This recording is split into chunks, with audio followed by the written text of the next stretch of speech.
Buenas noches, saludos cordiales. Este es el programa Hora 25.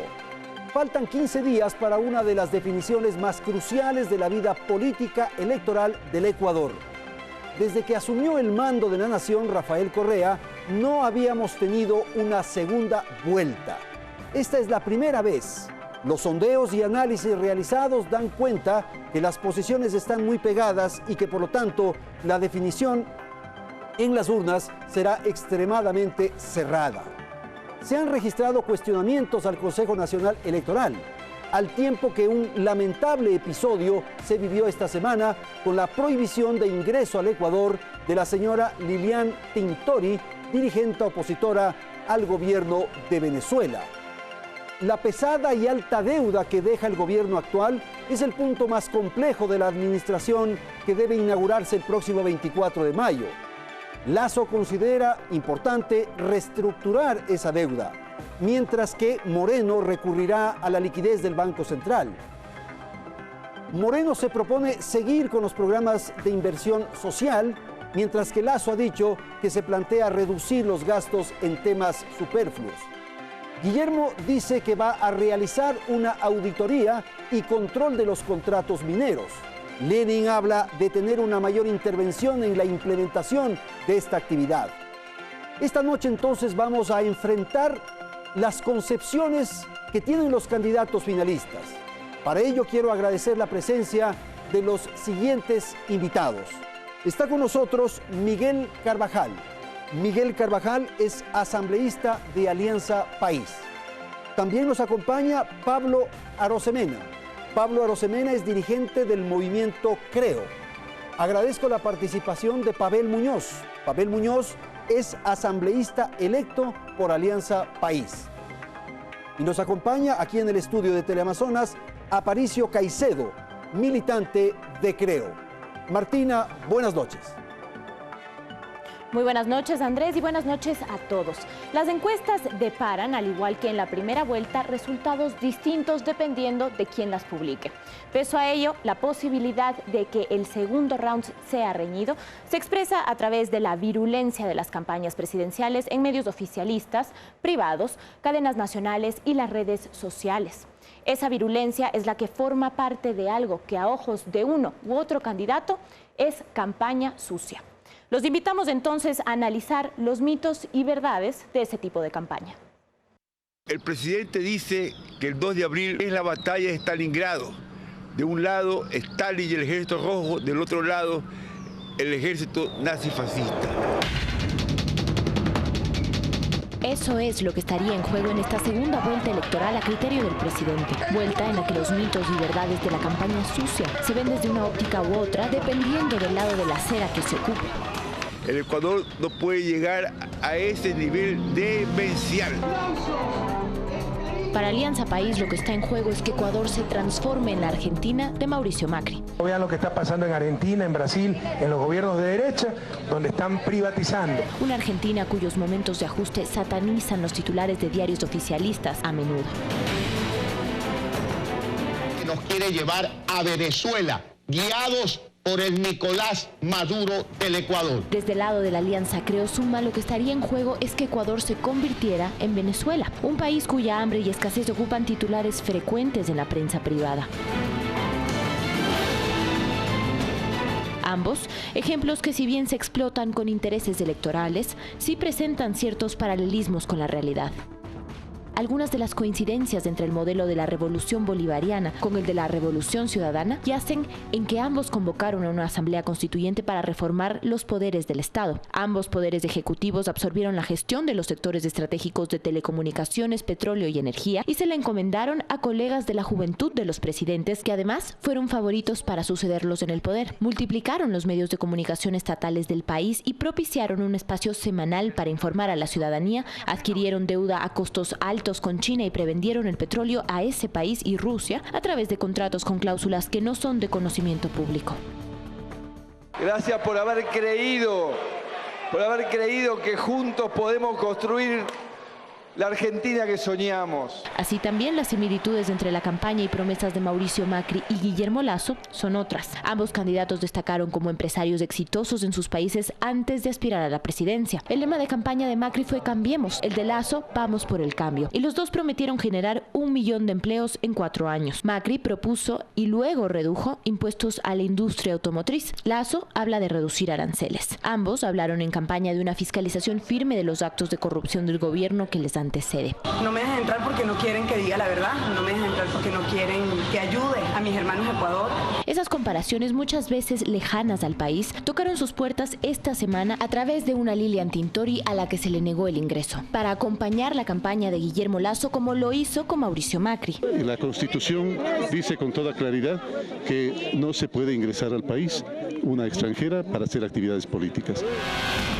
Esos mitos y verdades de la campaña sucia también se centran en nuestra historia reciente. Allí estuvo Guillermo Lasso como miembro de la Junta Monetaria. Y es que hizo plata con los CDR, hizo ganancias con dinero manchado con el sudor y las lágrimas de mi pueblo. Desde la óptica de Alianza País, esa historia involucra a Guillermo Lasso como corresponsable del feriado bancario, pese a que una comisión designada por el gobierno lo desmiente. La propia comisión correísta presidida por Eduardo Valencia emitió una opinión. Lasso nada tiene que ver en la triste historia de la crisis financiera. Según el oficialismo, Guillermo Lasso forma también parte de la partidocracia que en la historia reciente ha mantenido su capital en paraísos fiscales. Que le digan al país, los dos, el binomio del avance, cuánta plata tienen afuera del Ecuador y cuántos bienes tienen dentro del Ecuador. Las dos. Mi patrimonio es público, está en el Ecuador y lo he trabajado. Y según Lasso, quienes ocultan capitales en el extranjero son otros. ¿De dónde los correístas han sacado tanto dinero para tener cuentas que han sido reveladas a través de los Panama Papers? Así las cosas, se vuelve cada vez más complejo para el ciudadano discernir cuáles son los mitos y cuáles las verdades de quienes aspiran a formar gobierno.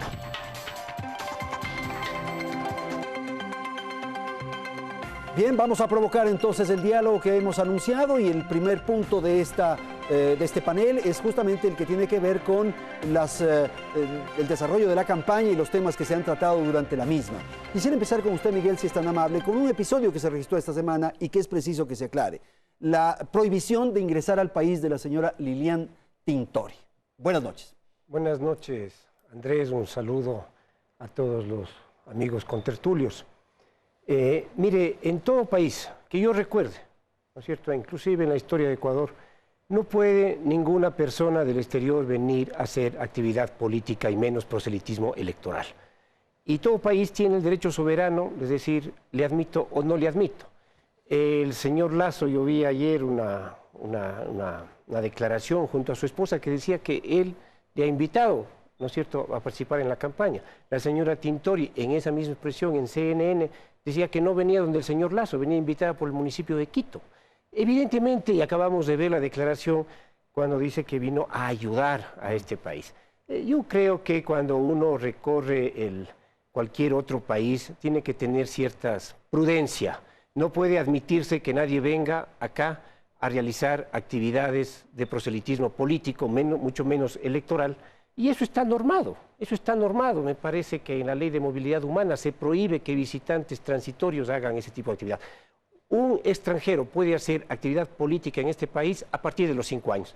Pero esto ocurre en cualquier país del mundo. Si usted se va a Estados Unidos, si usted se va a Alemania, si usted se va a Francia a hacer actividad política en un proceso electoral, seguramente va a tener impedimentos. Aparicio, su apreciación sobre esto. Mira, yo creo que esta semana el gobierno con su actitud comprobó lo que Lilian Tintori venía a contarnos, que es que Ecuador se está pareciendo a Venezuela. Y ella venía a advertirnos justamente de eso, dónde podemos terminar. El gobierno la inadmitió ilegalmente, además, porque ella no incurría en ninguna causal prevista en la Ley de Movilidad Humana para inadmitirla. Además, se saltó el debido proceso, porque debía haber habido una audiencia y a ella simplemente le enseñaron un papel. Pero lo bueno de todo esto es que el gobierno confirmó lo que Lilian Tintori no necesitó decir al final. Ok, por favor, Pavel, su apreciación sobre el episodio Lilian Tintori. Buenas noches con todos, pero fundamentalmente buenas noches con la ciudadanía. No nos cansaremos de agradecerle por la votación que tuvimos en la primera vuelta electoral. Mi apreciación sobre este punto es absolutamente precisa. Yo creo que el Ecuador es un país tan abierto que permite que la gente, los extranjeros que vivan aquí puedan hacer parte de la política, puedan votar y puedan comprometerse con ella. pero que tengamos una invitada para que trabaje, para que haga una actividad proselitista en un momento de campaña, ¿no es cierto? Me parece que eso no está permitido.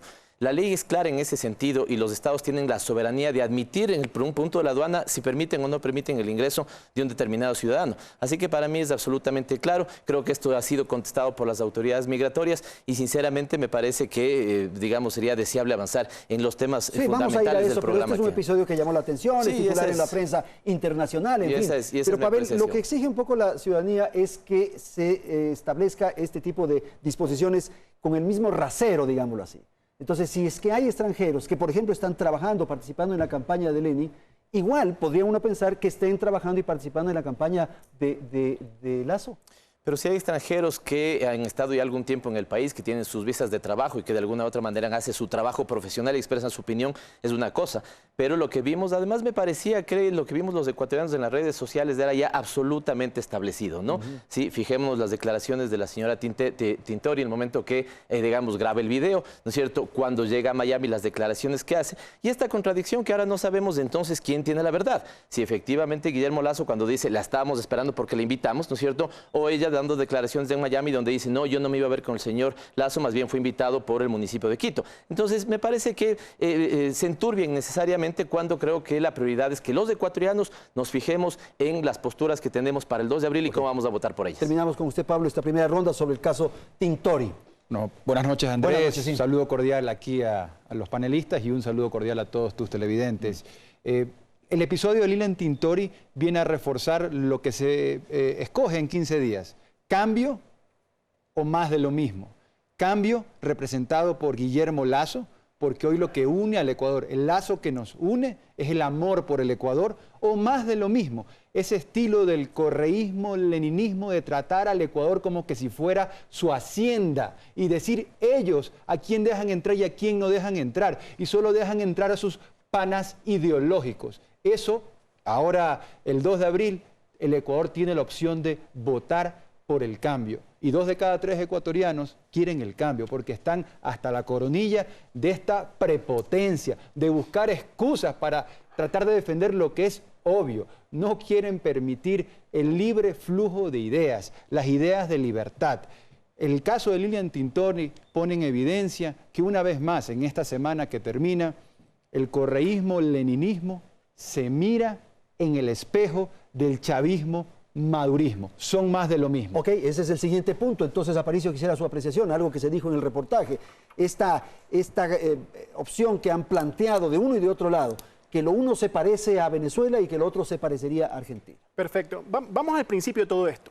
¿A qué le tienen miedo? Le tienen miedo a las palabras, porque Lilian Tintori viene a hablar. Nada más, no viene con bombas, no viene con ametralladoras, no viene con narcóticos, viene a hablar. El momento en que tú le tienes miedo a las palabras, a las ideas, apaga y vámonos. Porque ese momento tú ya no quieres democracia, tú quieres una dictadura. Y tenerle miedo a las ideas es el primer paso para establecer una dictadura. Ok, Pablo, que enseguida voy con usted. Hoy el Ecuador tiene una pasión por el cambio, una pasión por la libertad. Y esa pasión por la libertad es mucho más fuerte que el miedo que nos quieren meter de las personas que pensamos distinto de esta dictadura del partido, de más de lo mismo. Ellos están atrapados en el pasado. Vamos a conversar de distintos temas el día de hoy. Y aquí ellos solamente van a hablar del pasado, están atrapados del pasado, pero con muchísimo respeto y mucho cariño para Miguel y para Pavel y de carambola para Rafael. Ustedes ya son el pasado, ustedes son el pasado y la gente quiere cambiar eso. Y nosotros hoy representamos una opción de cambio que nos proyecte hacia el futuro, un Ecuador de oportunidades, de libertad, de solidaridad y de verdadera prosperidad. Miguel Carvajal. Bueno, comenzamos a ver las diferencias. Nosotros no estamos calificando ni descalificando, mucho menos por ideas. La señora Tintori vino a hacer una actividad política, y una actividad política que está reñida con la ley. Si es que vamos al futuro a pisotear la ley, a pisotear cualquier decisión soberana, bueno, pues eso es el futuro que nos depara.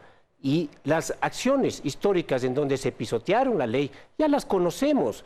Cuando algún expresidente que daba el apoyo al señor Lasso decía queremos volver al país de hace 20, 25 años, es decir, no solamente al país del feriado bancario, al país de los paquetazos económicos, al país de la subida de de los precios de los combustibles, a eso se refería, ¿sí? Al país en donde las élites son las que gobiernan, en donde las élites gobiernan sin considerar a las mayorías. Nosotros no creemos que haya que volver a ese pasado. Ese pasado no nos representa a nosotros, ha representado siempre a la derecha. Nosotros queremos seguir construyendo un presente y un futuro democrático, inclusivo, de libertades. Pero aquí a nadie se le impide expresar sus ideas, a nadie se le impide debatir, todo lo contrario. Pero evidentemente, si es que alguien del extranjero, independientemente de quién sea, viene a hacer actividad política y la ley nos dice que eso no está permitido, hay que respetar la ley. Pavel, el tema de Venezuela-Argentina. Bueno, con el mismo respeto, pero con la misma afirmación, Pablo, ustedes no son el cambio. No son el cambio, clarísimamente no son el cambio, son el regreso al más rampante neoliberalismo del Ecuador. Ni siquiera entremos de Argentina. Yo creo que incluso hay que dejar un poco de lado solo lo de Venezuela y Argentina. Se parecen casualmente sus políticas a las de Argentina de Macri, pero me parece que son el regreso al más rampante neoliberalismo que tuvimos en el Ecuador, fundamentalmente en el periodo del 92 al 96. ¿Les suena o no les suena a los ecuatorianos, digamos, común esta idea de el Estado es grande, ¿no es cierto?, hay que entrar a la compra de renuncias? Igualito como pasó en el 92. ¿Les suena o no les suena a los ecuatorianos esta idea de que entonces hay que fomentar cualquier tipo de inversión extranjera? Igualito a la ley del 94 que se aprobó, la Ley General de Instituciones Financieras.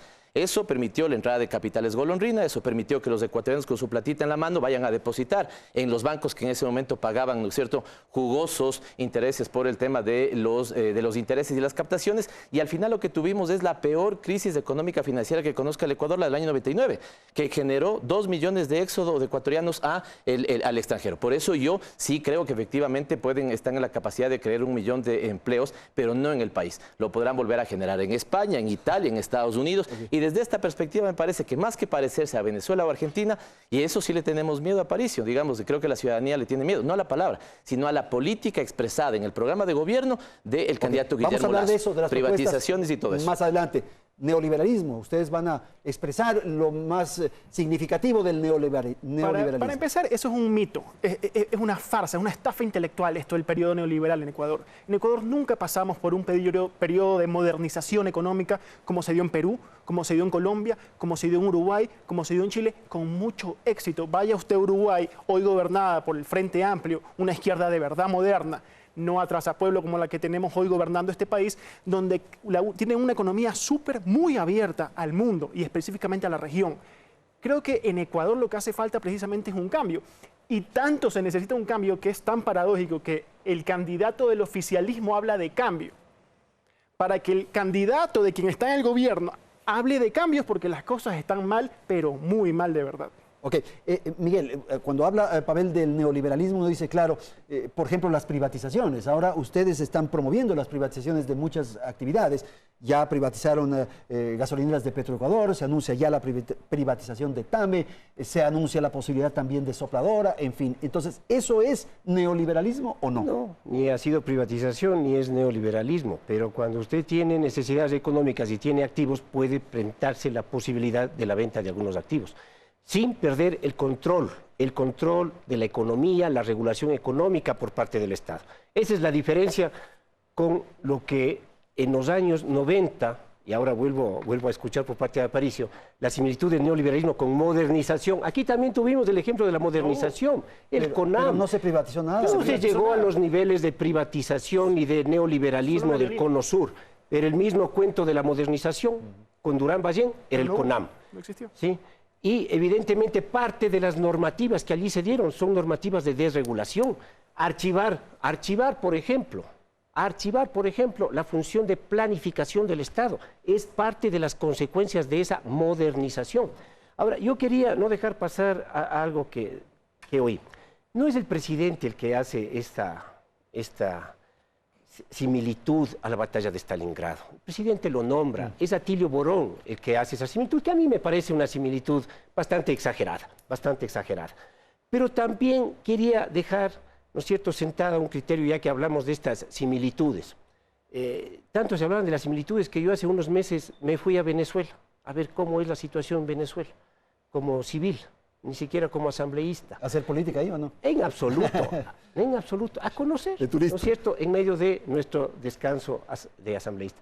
Y uno compara las condiciones económicas, las condiciones de seguridad, las políticas estatistas que en algunos casos en alimentación tiene Venezuela con el control de Fuerzas Armadas. Y no tiene nada que ver con... Caracas es la ciudad más peligrosa del mundo. Eso estoy diciendo. Y no tiene nada que ver con las condiciones nuestras. Para son condiciones completamente distintas. ¿No es cierto? Pero sí me preocupa, y esto no lo digo con un afán negativo, sí me preocupa que parte de los niveles de violencia política que se generan en Venezuela, con la falta de debate, con la falta de espacios de diálogo, con la falta de discusión, con la radicalización en el calentamiento de las calles, pueda llevar, y que ha llevado allá a condiciones de violencia tan grave. Mire, el señor esposo de la señora Tintori está detenido, acusado de participación en actos violentos que son 43 muertos. Yo no quiero entrar en ese debate, pero sí me preocupa que en el Ecuador se lleven prácticas políticas que nos lleven a situaciones de extrema violencia. Pablo y Pavel, con él terminamos. A ver, por favor, Pablo. Sí, a ver, seamos muy claros. Hoy Ecuador está sufriendo un incendio económico. Y para resolver esto podemos llamar a los bomberos del cambio o a los piromaniáticos del continuismo. Con mucho respeto, pero ustedes son el pasado. Llevan 10 años mientras el Ecuador sigue rampante el desempleo, la crisis económica, la carestía de la vida. Pero aquí hay un contrapunto que es súper importante aclarar. Y esta es la visión real de las cosas. El socialismo del siglo XXI terminó haciendo lo que tanto atacaba. Terminó siendo exactamente igual o peor que el neoliberalismo. Y para muestra, una evidencia muy clara, que aquí la quiero mostrar en este cuadrito. Lo que muestra la columna en rojo es en el año 2016 los recursos que este gobierno destinó para pago de deuda. Como se puede ver, 11.580 millones de dólares. Y unos cuadritos acá en azul tenemos el gasto de inversión y corriente, tanto en educación como en salud, que suman en total los dos 6.787. Es decir, el socialismo del siglo XXI destina más recursos hoy para pago de deuda que para invertir en salud y educación. Eso es una salvajada. Y ese es el pasado en el cual ellos están atrapados y quieren más de lo mismo, y nosotros proponemos un cambio. Tengo que ir a la publicidad, Pavel, mil disculpas. Enseguida que retornemos usted... ¿Con tiempo doble entonces? No, lo que le corresponde ahora mismo. Vamos entonces al corte comercial y volvemos en un instante.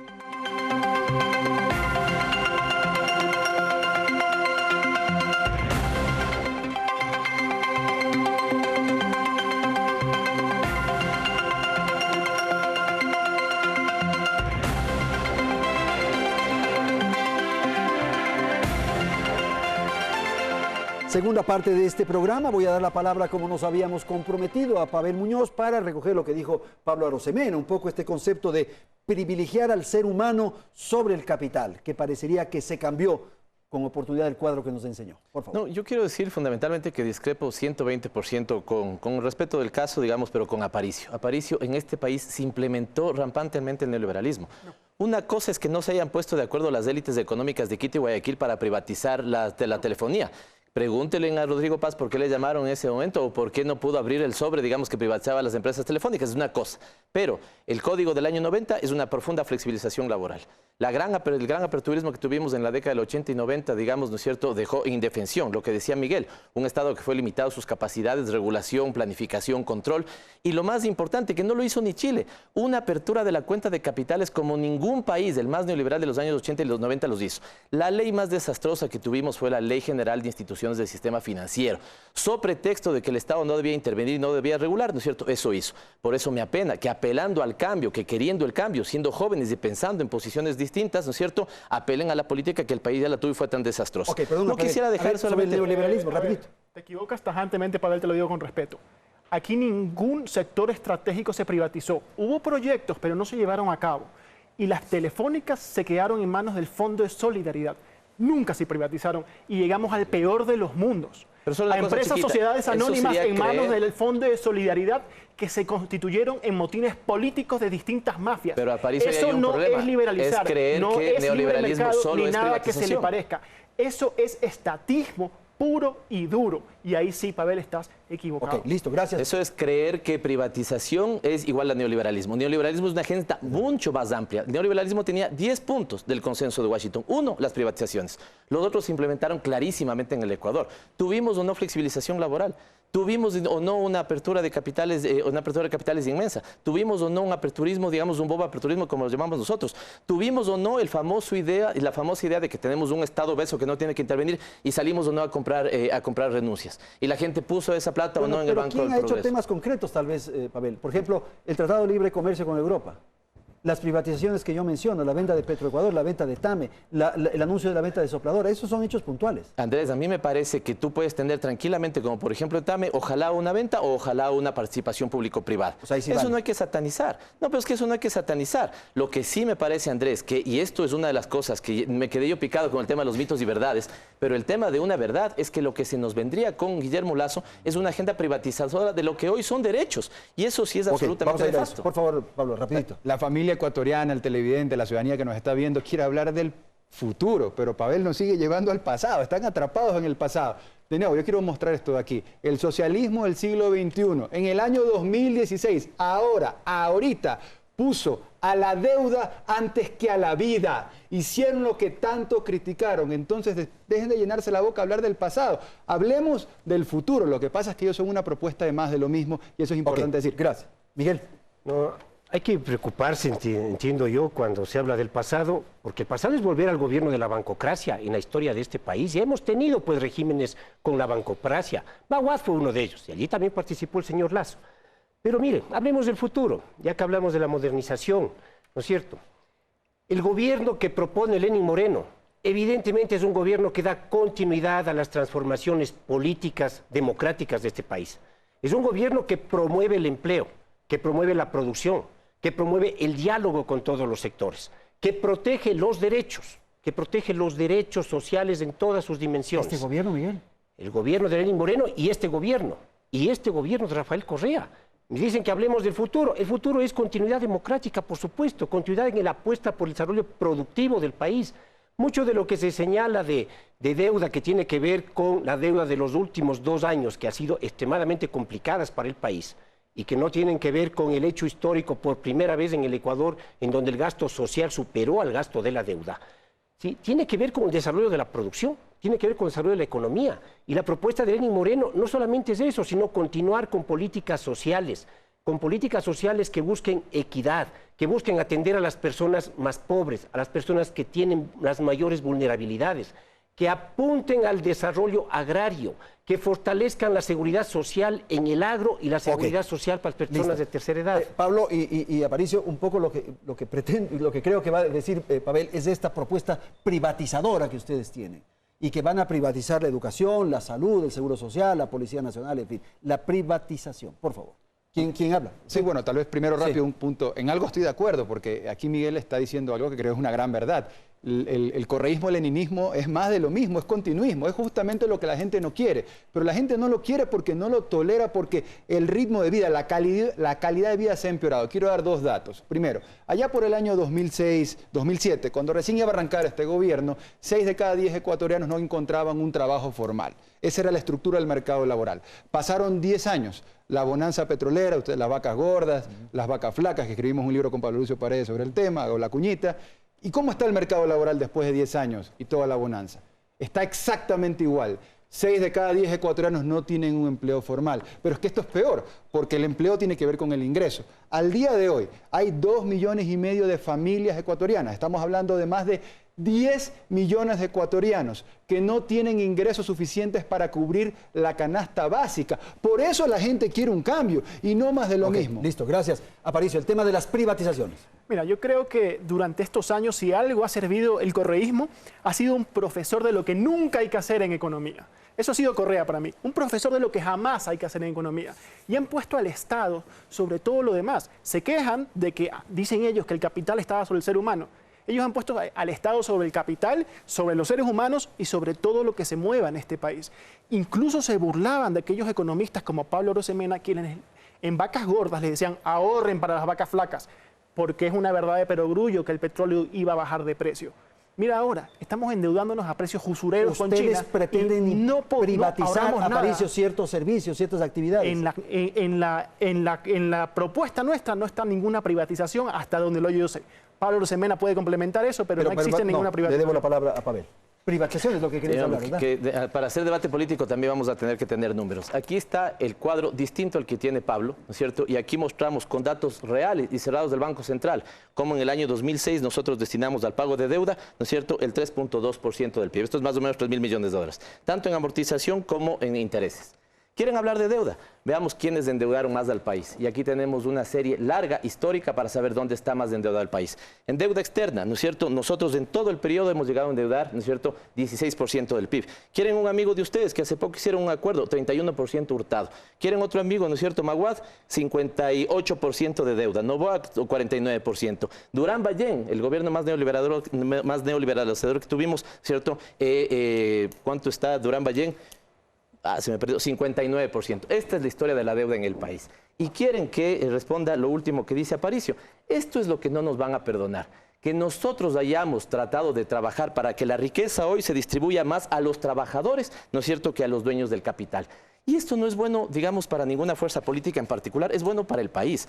Por eso a mí lo que me preocupa, y pongo elementos concretos, Andrés, que cuando hablamos de un tema de zona franca, ¿qué significa eso? Lo que tienen los ecuatorianos es dos opciones. La una, ¿no es cierto?, un derecho universal y gratuito, y la otra, ¿no es cierto?, una cosa que se llama zona franca. ¿Qué será? Que nos expliquen bien. Usted tiene otra cosa que está prevista en la Constitución y en nuestra política y en el programa de gobierno Lenin, ¿no es cierto?, educación universal y gratuita, ¿no es cierto?, o vouchers educativos.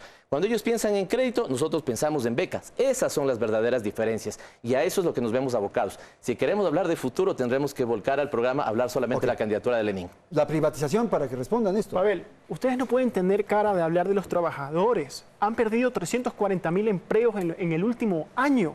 Los índices de subempleo y empleo informal son peores o iguales que los que habían en 2007. Ustedes no pueden hablar de eso porque los peores, los que están en peor situación hoy día son los trabajadores. Sí, bueno. Ese ejemplo es malísimo. Y un poco en esa línea, usted sabe que los números no mienten, pero se puede hacer malabares con los números y de pronto hay cifras que están más maquilladas que tico tico. Entonces yo voy a mostrar algo que asumo que no tiene nada de maquillaje, que es el plan de gobierno de Alianza País, el cual lo hemos leído nosotros con profundo respeto porque sabemos que no es la idea de 2 o 3 personas, sino una visión de muchísimas personas y lo hemos leído con muchísima atención.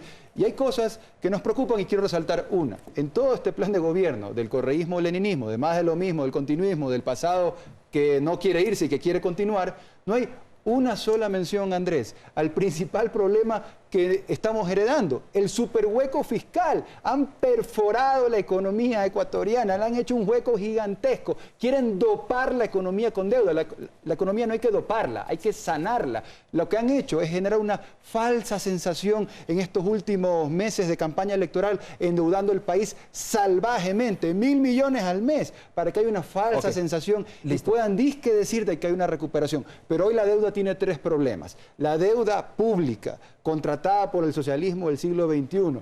Primero, es una deuda pesadísima, es una deuda de corto plazo, 5 años, 7 años, cuando los países vecinos, hablemos de Bolivia, que en esta semana acaba de emitir a 10 años plazo, a una tasa a la mitad de la nuestra. El primer problema de la deuda ecuatoriana es una deuda de corto plazo. El segundo problema es una deuda con unas tasas usureras, de chulco. Es increíble cómo han endeudado al país a unas tasas. Y por último, es una deuda que está concentrada en unos cuantos acreedores que nos quieren hacer chinos. Mire, se habla del neoliberalismo y también hemos revisado el programa. No es neoliberalismo, no es privatización transferir la gestión de las áreas verdes a la sociedad civil o empresas privadas. Eso está en el plan de gobierno de Creo. Privatizar áreas protegidas se llama esto. No es neoliberalismo permitir la participación de la empresa privada en el servicio de la seguridad ciudadana cuando aquello tiene que ver por concepto con el manejo monopólico de la fuerza. Es privatizar la policía, es tener fuerzas privadas que complementen a la policía. Esos son mecanismos de privatización, para no hablar de las zonas francas, para no hablar del tema de la educación. Mire, aquí lo que está en juego, como en varias ocasiones en el país, es una propuesta política que busque, en nombre de la libertad ciertamente, de la libertad de mercado ciertamente, en nombre de la rentabilidad, tener las menores regulaciones públicas al desarrollo de la economía. Con lo cual, evidentemente se garantiza el desarrollo del capital, pero no necesariamente se garantiza el desarrollo de una sociedad más equitativa, ni los servicios públicos, ni en educación, ni en salud. O una propuesta que diga, está muy bien el desarrollo de la economía, pero tiene que haber niveles de regulación desde el Estado. Pongamos énfasis, además, en la desigualdad social, pongamos énfasis en eliminar la pobreza extrema. Y esto ha sido una tendencia que desde el retorno a la democracia ha estado presente. El neoliberalismo y propuestas que buscan, digamos, desde una perspectiva neoestructural. Eso es lo que está en juego ahora, a futuro también. Un régimen que está en el pasado, como le encanta decir a Pablo, según lo que le estoy escuchando, que se ancla en el pasado de la partidocracia y de la bancocracia, en el manejo de las élites, o una propuesta de presente y de futuro para trabajar con todos, pero con énfasis en los más pobres. Pavel, el tema de la corrupción es un tema también sustancial, profundo, que se debate en la campaña. ¿Cómo enfrentar eso? ¿Cómo lograr resolver eso, si es tan amable? Sí, lo topo, pero sin dejar cabos sueltos. Me parece que, insisto, que no son el cambio, no son una propuesta renovada.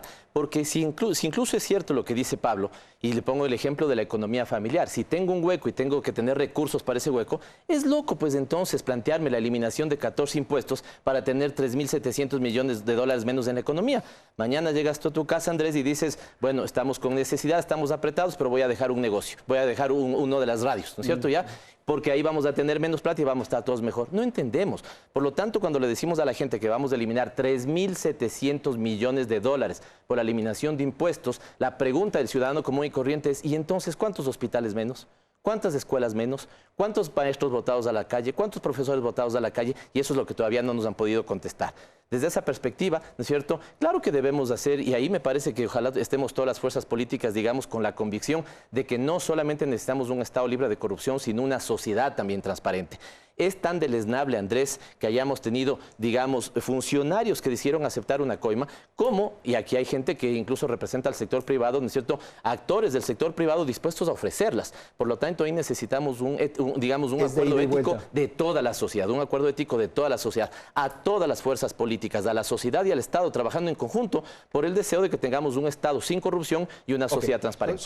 Sí, ahora les toca a ustedes, una ronda de ustedes y con Miguel terminamos. Mire, yo creo que lo que ahorita le debería preocupar al gobierno es publicar las listas de Odebrecht en que se nombra funcionarios de este gobierno, del presente, que es una cuestión pública, de necesario debate, que se publiquen esas listas para que podamos saber quién ha sido sobornado y quién no ha sido sobornado. Sin embargo, la esconden, la ocultan o quieren que... Departamento de Estado, querido. Pero no las han pedido. ¿Por qué en Colombia y por qué en Perú y por qué en otros países se tiene ya culpables?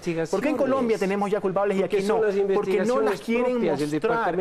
Este gobierno está obsesionado con lo que hacen los ciudadanos con su dinero bien habido, pero no se preocupan con el fruto de la corrupción de sus propios funcionarios. No, y este gobierno saliente, que tal vez hace 10 años empezó como una aventura, yo lo entiendo, después tuvo episodios de comedia y ha terminado siendo una tragedia, están mareados, no están conectados con la ciudadanía. La gente está harta de más de lo mismo, está harta de que escondan la lista de Odebrecht. Por el amor de Dios, sintonicen con la gente. Ahora, Pavel tocaba algo interesante, ¿no? El tema, yo entiendo que no entienden cómo es posible la visión nuestra de que bajando impuestos podemos hacer crecer la economía y recaudar más. Y esto es muy sencillo. Yo tengo un doctorado en economía, el libro que escribí junto a Pablo Lucio Paredes, que es prologado por varios economistas importantes del país y tiene pues la recomendación del coautor del libro de macroeconomía más leído en el mundo, Felipe Larraín. O sea que algo interesante está en ese libro. Ahí dice que el mejor recaudador de impuestos es el crecimiento económico. Eso la gente lo sabe. El que tiene una tienda en un barrio sabe que si sube los precios, le cae la venta. Si bajo los precios puedo vender más. Y yo le pregunto, a propósito de eso, yo le pregunto al televidente, a las personas, a la familia ecuatoriana, digamos que usted tiene un negocio pequeño, mediano, y por un día usted pudiera, por arte de magia, si me lo permiten, tener a un gerente que se la administre. ¿A quién preferirían? ¿A Guillermo Lasso o a Lenín Moreno? Hoy lo que el país necesita es alguien que sepa administrar de cara al futuro, que sepa poner las cuentas en orden, la casa en orden. La familia ecuatoriana necesita respirar libertad, que nos dejen en paz, poder hacer crecer la economía. Pablo. Muchas gracias. Empleo. Rapidito. Pero solo una cosa, ese es el gran problema que tienen, que ustedes creen que el país es un banco y necesita un gerente. El país, digamos, es una nación y necesita un estadista. Por eso es que la gente va a optar por Lenín. No Miguel. Es un banco, por lo tanto no necesita un gerente. Con usted terminamos este segmento, Miguel. Mire, Lenín Moreno, en continuidad de la política de la Revolución Ciudadana, ha reiterado siempre el diálogo como una herramienta fundamental con todos los sectores políticos y económicos. Respecto al tema impuestos, al tema tributario, lo ha vuelto a mencionar en estos días, la necesidad de contar con un consejo al primer día que se posesione como presidente de la República, un consejo que pueda discutir estabilidad en política tributaria. Eso es necesario. La eliminación de algunos impuestos que ya están dados, inclusive lo del IVA, ¿no es cierto?, que tuvimos que hacerlo por el tema del terremoto, las salvaguardas que ya terminan. Pero discutir estos temas, porque el país necesita estabilidad, crecimiento económico, pero redistribución también, porque tenemos niveles de pobreza. Ahora, yo no quiero dejar pasar algo.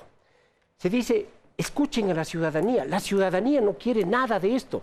Oigan, escuchemos a la ciudadanía. La ciudadanía siempre ha estado expresando sus puntos de vista y lo acaba de expresar en las urnas. Acaba de expresar en las urnas una decisión política de no tener permisibilidad con dineros en paraísos fiscales, ¿o no? Acaba de expresar en las urnas una confianza política, Alianza País. Eso es, vamos a seguir continuando con todo lo que hemos desarrollado, corrigiendo lo que haya que corregir. Tengo que ir a la publicidad, después pueden hablar ustedes.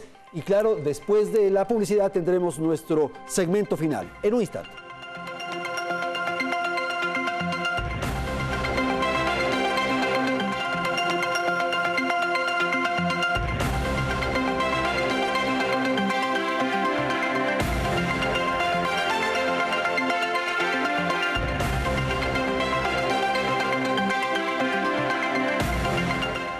Estamos en Hora 25.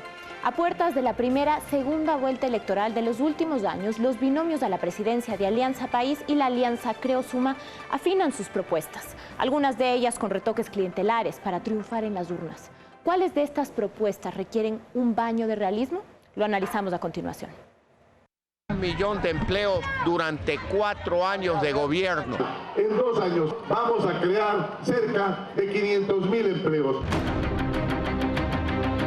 Generar 1 millón de empleos, la propuesta medular de dos campañas opuestas que confluyen en un mismo objetivo que se expresa con palabras diferentes. Objetivo al que este analista económico nos ayuda a darle un baño de realismo aplicable a otras realidades de la campaña. Si el empleo es un empleo bien pagado, con seguridad social, formal, no es tan fácil. Depende un poco el cómo se logre cambiar. Para Guillermo Lasso, el camino a la creación de empleo pasa por derogar 14 impuestos en el Ecuador.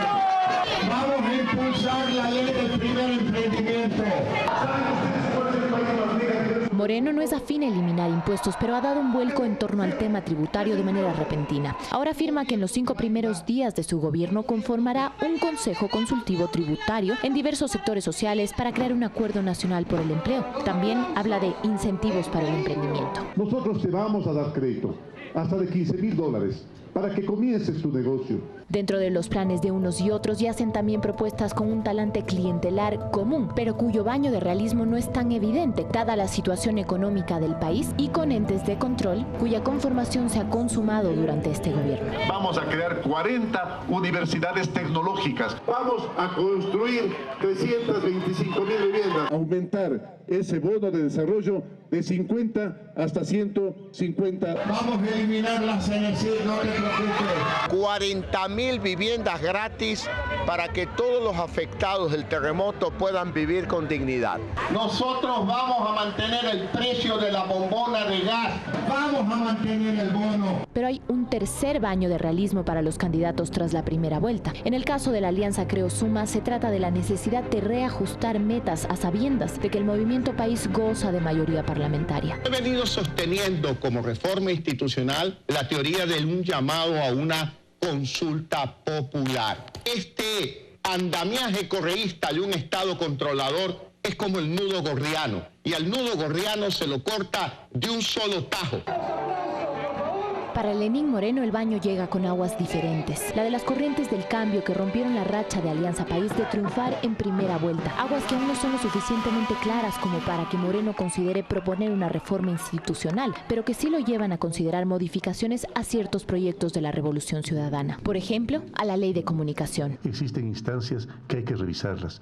existen ciertas particularidades de la ley. Es decir, podría haber reformas. Pero claro que sí. No se olvide que es una obra humana. Propuestas que envueltas en retoques de último momento quizá no podrán discutirse con la frontalidad necesaria ante los electores para que ejerzan en pleno conocimiento de cuáles de ellas son o no realistas su derecho al voto. A ver qué dice el señor Moreno en aquel debate que nos ha invitado CNN en español. Pero claro que sí, pero no es un debate, es un diálogo. Bien, vamos entonces a este segmento final. Aparicio, le quiero dar la palabra y quizás recoger algo que se dijo en el reportaje sobre el tema de las libertades, por favor. Sí, antes quisiera decir algo. Hay algo que refleja específicamente la gran diferencia que existe entre Guillermo Lasso y Lenin. Lasso propone eliminar 14 impuestos. ¿Qué propone Lenín Moreno? Crear otra burocracia, un consejo consultivo tributario. Ahí tienen a un hacedor frente a un alma burocrática, a un hombre que ha logrado cosas frente a un hombre que solo sabe prometer más burocracias, y eso está clarísimo. Por otro lado tenemos el tema de la ley de comunicación. Guillermo Lasso ha sido claro, derogarla, no andarse con medias tintas. Y tenemos también el tema del Consejo de Participación Ciudadana, sobre el cual existe un consenso en las fuerzas que no han votado por Lenín Moreno, que representan al 60% del país. Vamos a eliminar el Consejo de Participación Ciudadana porque se ha convertido en un nido de correísmo. Pavel, por favor. Nuestros ejes son centrales y son tres. El primero tiene que ver con trabajo, y ahí lo que necesitamos es, como lo ha dicho Lenín, poner al menos $300 millones para emprendimiento de jóvenes. Necesitamos potenciar y redoblar lo que ya tenemos hoy en turismo. Necesitamos un fomento agresivo, y eso significa créditos baratos e insumos de fácil acceso para la agricultura y la agroindustria. Con la sumatoria de todo esto podemos generar empleo. Con las 325,000 casas que vamos a construir en el programa más ambicioso que hemos tenido, vamos a generar cerca de 140,000 nuevas plazas de empleo. Lo segundo es que necesitamos un pacto productivo. Yo creo que efectivamente necesitamos un pacto productivo. Nosotros estamos dispuestos a seguir manteniendo los incentivos, a seguir generando una inversión pública que jalone una inversión privada, a combatir completamente la tramitología, ¿no es cierto? Lo que le pedimos al sector privado es que se complementa con tres cosas: metas de reinversión, metas de generación de empleos, de innovación y de apertura de nuevos mercados. Y finalmente el bienestar de los ecuatorianos. Ahí lo que nosotros hemos planteado es el plan Toda una Vida, donde lo que atacamos es fundamentalmente a que sigamos garantizando los derechos que hoy están en la Constitución y que han permitido lo que se señalaba. Nosotros hemos crecido la economía más que los 10 años anteriores. Y aquí, Andrés, y un elemento fundamental, esta es la forma en la que hemos bajado la pobreza en el país. Y una sociedad que es más justa, más equitativa, con menos pobreza, es bueno para todos, Andrés. Se han señalado algunos mitos y verdades. Yo le voy a dejar a usted, Andrés, aquí un elemento donde no tiene texto, solamente información que usted puede ver cómo estos 10 años fueron claramente mejores a los anteriores. Pablo, 2 de abril. El tema de las libertades. 2 opciones. Cambio, proyección hacia el futuro con Guillermo Lasso, o más de lo mismo con el correísmo, leninismo. Ya sabemos de dónde vienen, ya sabemos a dónde van, y dicen que van por más impuestos. Si gana Guillermo Lasso, la certeza es que se van a derogar 14 impuestos. Con Lenín Moreno la certeza es que van a seguir creando impuestos. Recordemos que en el diccionario de la Real Academia de la Revolución Ciudadana, crear una comisión tributaria significa seguir creando impuestos. Y la certeza con Lenín Moreno, recuerden que ellos quieren subir el impuesto a la herencia y ponerlo al nivel más alto del mundo, por el amor de Dios. Por eso la gente quiere un cambio. No queremos más de lo mismo. Queremos alternativas para poder florecer, progresar, unirnos todos. El país está dividido, lo han destruido, ha sido un incendio económico. La gente no quiere a los piromaniáticos del continuismo, quiere a los bomberos del cambio, gente que sepa hacer caras nuevas, personas distintas, con todo el respeto. Miguel, Pavel, tienen 10 años trabajando para el gobierno y quieren ir por 10 más. La gente quiere opciones distintas, la gente quiere progresar. Recordemos, si hay un número que tiene que quedar claro, 6 de cada 10 familias el día de hoy no tienen ingresos suficientes para cubrir ni siquiera la canasta básica. Gracias, Pablo. Eso lo hizo el socialismo del siglo XXI. Miguel. Evidentemente, el 2 de abril vamos a volver a elegir los ecuatorianos, ojalá en un marco de pleno respeto a la democracia, en donde los imaginarios de estos de fraude, la incitación a la violencia, el ahorcamiento de borregos, del llamados a incendiar Quito, ojalá no se vuelvan a repetir. Nosotros aspiramos que todos los ecuatorianos tengamos una conducta democrática y pacífica, y donde estas acciones violentas queden a un lado. Nosotros vamos a seguir construyendo el presente y el futuro. No vamos a volver al pasado de las élites ni al pasado de la bancocracia. Vamos a seguir avanzando en luchas por desarrollo económico, por supuesto, por crecimiento económico, por supuesto, pero con calidad de empleo, no a la precarización, no a la vuelta al pasado de la tercerización, no a la vuelta al pasado en donde muchas personas no tenían aportes al seguro social ni se reconocían las horas extras, a modificar la ley de comunicación en lo que sea necesario, por supuesto, pero no a echar todo el tacho de la basura, ¿sí? Donde haya aspectos que tienen que ver con protección de derechos, libertad de expresión, todo aquello que tiene que ver con una redistribución de frecuencias. ¿Por qué vamos a echar al tacho de la basura todo aquello que significa avanzar en libertades? Por supuesto, avanzar en libertades. Tenemos la última ronda, voy a hacer de este modo. Por favor, Pavel, Aparicio, Pablo, y terminamos nuevamente con Miguel. Por favor, la última intervención, lo más cortito. 1 minuto cada uno. Clarísimamente no son el cambio. Clarísimamente lo que son es el regreso al más rampante neoliberalismo en el caso ecuatoriano. Sus propuestas así lo dicen. La eliminación de impuestos, que son 3.700 millones menos, los deseos de privatizar la salud, los deseos de privatizar la educación. Solo Lenín Moreno es la opción segura, cierta, de poder seguir construyendo un futuro de más prosperidad. Porque si de algo, el ciudadano que nos escucha, en estos años pudo acceder a un bien, en estos años tal vez tiene algún hijo, alguien becado en el exterior, tal vez alguien pudo acceder a la universidad y hoy es gratuita, tal vez alguien tiene la posibilidad, ¿no es cierto?, de llevar mañana a sus hijos a la escuela. Mañana, aquellas personas que van a dejar a sus hijos a la escuela o que van al hospital, hagan el ejercicio imaginario de generar una factura, porque eso es lo que nos va a pasar el gobierno de Guillermo Lasso, una factura, porque no son el cambio, son el regreso al pasado neoliberal, y solo Lenin es la opción del futuro. Muchísimas gracias. 1 minuto, por favor. Esta semana que termina, le acaban de negar la entrada a un ser humano a este país por el hecho de venir armado de palabras, por contarnos un testimonio sobre el posible futuro de este país si no votamos por la opción de cambio, si seguimos con el continuismo de Alianza País. Yo los invito el 2 de abril a pensar en este episodio, porque el día de mañana pueden ser muchos más. Ese 2 de abril está en sus manos, votar por el cambio hacia libertades, donde periodistas, empresarios, sociólogos, todos podamos hablar en libertad, extranjeros o nacionales, sin importar quién sea, y encontremos el camino de la prosperidad. Muchas gracias. Pablo, por favor. Simplemente hacer la reflexión de que en 15 días hay esta gran oportunidad de escribir la historia del Ecuador hacia el futuro con un cambio que nos proyecte en libertad, con solidaridad, prosperidad, con esa bandera que enarbola Guillermo Lasso. El lazo que nos une a todos los ecuatorianos, el más fuerte de todos, es el amor por el Ecuador. Por eso queremos hacer un cambio y no permitir este continuismo de más de lo mismo, de las mismas caras, de la misma retórica, de los mismos fantasmas. Yo quisiera dejarle una tarea aquí al equipo económico de Lenín Moreno, que son lo mismo, el correísmo, el leninismo, y es que hagan unas planas, unas 100 planas, que digan lo siguiente, que escriban esto, por favor. El IES es de los afiliados. El ISPOL, el ISFA es de los afiliados. No es de ustedes, señores del gobierno saliente. Ustedes han tratado el Ecuador como que si fuera una hacienda. Y Ecuador no es su hacienda. Ecuador es de los ecuatorianos y los ecuatorianos hoy quieren un cambio de libertad. Pablo. Por favor, Miguel, con usted terminamos. El Ecuador como hacienda siempre fue la tesis y la forma de manejo de las élites. No de los sectores populares, democráticos que están construyendo el presente y el futuro del país. Nosotros el 2 de abril aspiramos que el pueblo ecuatoriano, con plena acción democrática, vote por sus opciones. Y aspiramos, evidentemente, que la opción de Lenín Moreno sea la opción ganadora, porque significa seguir construyendo un país en donde hemos eliminado a 1 millón de personas de la condición de pobreza. Ese es el país que queremos, un país en donde ha crecido la clase media, un país en que ha crecido también los sectores empresariales. Eso no es manejar como hacienda. Y un país que necesita seguir caminando, mirando de frente a un futuro, con frente alta. Y digo esto ¿por qué? Porque cuando se habla de la corrupción, nosotros creemos que hay que tener un acuerdo político nacional contra la corrupción. No puede haber en el Ecuador personas que estén vinculadas a la gestión pública de cualquier sector político, porque esto no es un problema ideológico, que hagan de la gestión pública el mecanismo para aprovecharse y para lucrar. Y en esto, guerra sin cuartel. Muchísimas gracias a Miguel Carvajal, Pablo Arosemena, Pavel Muñoz y Aparicio Caicedo. Gracias a la audiencia, felicidades. Hasta la próxima semana.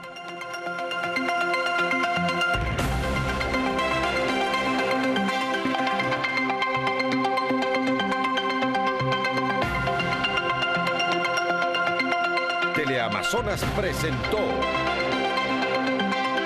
Hora 25.